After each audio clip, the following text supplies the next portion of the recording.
नमस्कार दोस्तों, हमारे चैनल पे आपका बहुत बहुत स्वागत है। और आज की कहानी है झूठ। नंदा जी की बहू अंजलि की शादी को पूरे 3 महीने हो गए हैं। जब से अंजलि बहू बनकर नंदा जी के घर आई है, तभी से नंदा मन ही मन सोचने लगी है कि मैंने तो बहुत कर लिए घर के काम, अब बारी बहू की है। अपनी इसी सोच के चलते नंदा किसी भी काम में अपनी बहू की मदद नहीं करती थी। नंदा जी अक्सर बातों ही बातों में अपनी बहू अंजलि को एक बात जरूर कह देती थी कि देख बहू, हमारे पड़ोस में जो एक नई बहू आई है उसकी शादी को 15 दिन भी नहीं हुआ है और वह बेचारी पूरे दिन घर के काम करती रहती है। उसकी सास कह रही थी कि हमारी बहू तो खाना भी बहुत ही अच्छा स्वादिष्ट बनाती है, एकदम नरम नरम रोटियां और सब्जी भी बहुत स्वादिष्ट बनाती है, लेकिन तेरी बनाई हुई रोटियां कच्ची कच्ची सी लगती है और खाने के बाद पेट में भी दर्द हो जाता है। कम से कम रोटियां तो ढंग से बनाना सीख लो। नंदा जी की बातों से अंजलि को बहुत गुस्सा आया और वह बेचारी मन महसूस कर रह गई और वो सोचने लगी कि मैं तो अच्छी रोटियां बनाती हूँ और अगर मेरी रोटियां इतनी ही कच्ची होती है तो माँ जी पता नहीं कैसे फटाफट खा लेती है। मेरी शादी को हुए 1 साल से ऊपर हो चुका है और माँ जी को अब जाकर ध्यान आया है कि मैं कच्ची रोटियां बनाती हूँ। टोका टोकी तो माँ जी हर काम में करती हैं, लेकिन एकदम से यह कच्ची रोटियां की कहानी पता नहीं कहां से उनके दिमाग में आ गई है। खैर जो भी था, अंजलि चुपचाप बिना बोले अपने काम में लग गई। सोचा जब मौका आएगा तब जरूर बोलूंगी, क्योंकि पति देव आर्मी में थे और उनकी पोस्टिंग जम्मू में थी, तो बेचारी उनके साथ भी नहीं जा सकती थी और पति देव को घर की छोटी मोटी बातें बताकर उनको दुखी भी नहीं करना चाहती थी। इसलिए अंजलि सही समय का इंतजार करने लगी। फिर एक दिन नंदा जी अपनी 4-5 सहेलियों के साथ घर के आंगन में बैठकर बातें कर रही थी। तभी नंदा जी ने फिर से वही बात दोहराई और सभी के सामने कहने लगी कि हमारी बहू अंजलि की शादी को 1 साल से ऊपर हो गया है, लेकिन अभी तक उसे रोटी भी ढंग से बनाना नहीं आता। क्या करूं, मैं तो सोचती थी कि अब बस आराम करूंगी और गर्मा गर्म खाना आराम से बैठकर खाऊंगी, लेकिन मुझे थोड़ी न पता था कि मेरी बहू को तो रोटी भी बनाना नहीं आएगा, तो भला वो और क्या बनाएगी। और आज के जमाने की बहू तो पता नहीं क्या क्या बनाती है, लेकिन हमारी बहू को तो रोटी भी बनाना नहीं आता। और हमारे पड़ोसी की बहू को देखो, वह तो पूरे घर की जिम्मेदारी अपने सर पर उठाए हुए है। दिन भर सास ससुर की सेवा में लगी रहती है, ननद की भी जी हुजूर करती रहती है, सुबह से शाम निकल जाती है, लेकिन मैंने उसको कभी भी आराम करते हुए नहीं देखा है। मैं तो कहती हूँ, हे भगवान, ऐसी बहू सबको मिले जो अपने परिवार के लिए एक पल भी आराम ना करे और उनकी प्रत्येक जिम्मेदारी निभाए। तभी नंदा जी की सहेलियों में से एक सहेली कहने लगी, क्या बात करती हो नंदा, क्या तेरी बहू को रोटी भी बनाने नहीं आती? मैं तो जब भी तुम्हारे घर आती हूँ तो देखती हूँ कि तुम्हारी बहू कुछ न कुछ काम में लगी रहती है। तभी दूसरी सहेली ठहाका मारकर हंसने लगती है और कहने लगी, नंदा अब तो तू खुद ही खाना बनाना सीख ले, वरना बहू के भरोसे तो तुझे कच्ची रोटी ही नसीब होगी। हमारे जमाने और थे जब हम कितना काम किया करते थे, और आजकल की लड़कियों को तो खाना बनाने में भी परेशानी होती है। ऐसा ही कच्चा पक्का उतार देती हैं और आराम से अपना पीछा छुड़ा लेती हैं। उनकी बातें अंजलि के कानों में पड़ रही थी। अंजलि तपाक से बाहर आई और सभी को प्रणाम किया और सासू माँ की सहेलियों से कहने लगी कि अभी कुछ दिन बाद ही मम्मी जी घर में सत्यनारायण भगवान की पूजा करवाएंगी, तो मम्मी जी मुझसे कह रही थी कि मैं अपनी सभी सहेलियों को खाने पर बुलाऊंगी।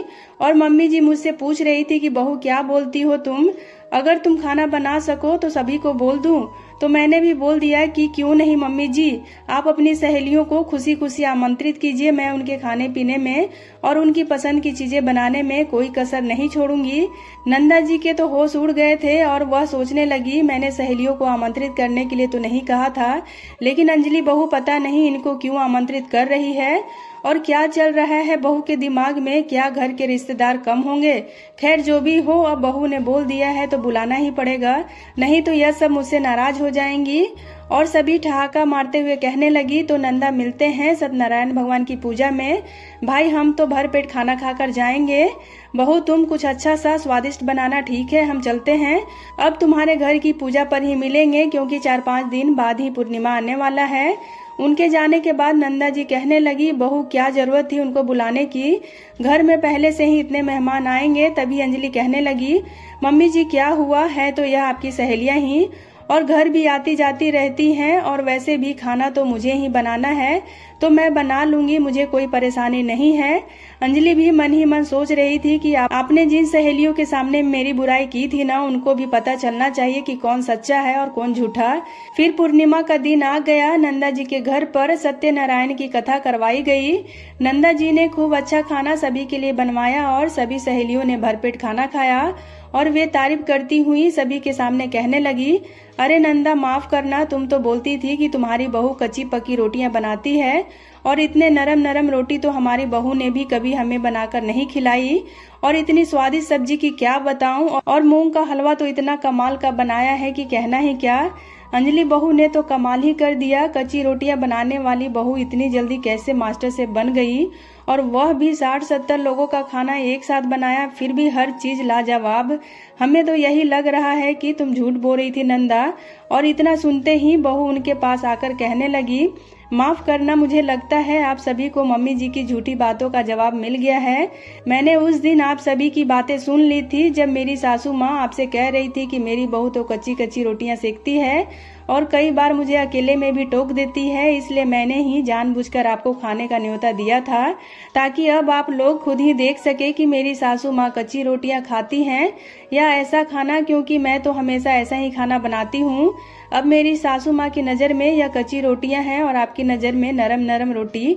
मैं मौके की तलाश में थी और आज मुझे मौका मिला है अपनी सच्चाई को सबके सामने लाने का, और परिणाम आप सबके सामने है। दूर खड़ी नंदा जी ने उनकी बातें सुन ली और शर्म से पानी पानी हो गई। सारी सहेलियों ने भी नंदा से कहने लगी, झूठ बोलने की भी हद होती है।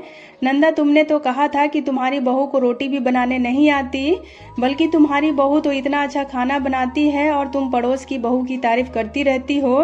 तुम्हारी बहू की समझदारी देखकर हम तो दंग रह गए। अंजलि बहू अच्छा खाना बनाने के साथ साथ बहुत समझदार भी है, नहीं तो उसी दिन हमारे सामने ही तुम्हारे साथ खूब बहस करती।